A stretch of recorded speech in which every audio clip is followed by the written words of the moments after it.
I often say what you want is the smallest big data set that solves your Mm, problem. For yeah. instance, we collect a lot of data, but is it all useful for solving the problem at hand? And so the first thing that we want to do is identify the right data to collect and not over collect data for solving these problems.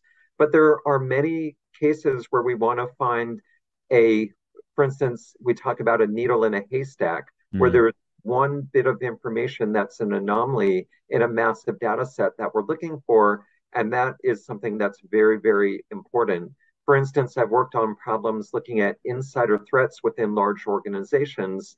And there we want to collect as much as we can to find the one striking action inside an organization where that may be an employee stealing IP or stealing a customer list. right. And we don't want to miss that one event.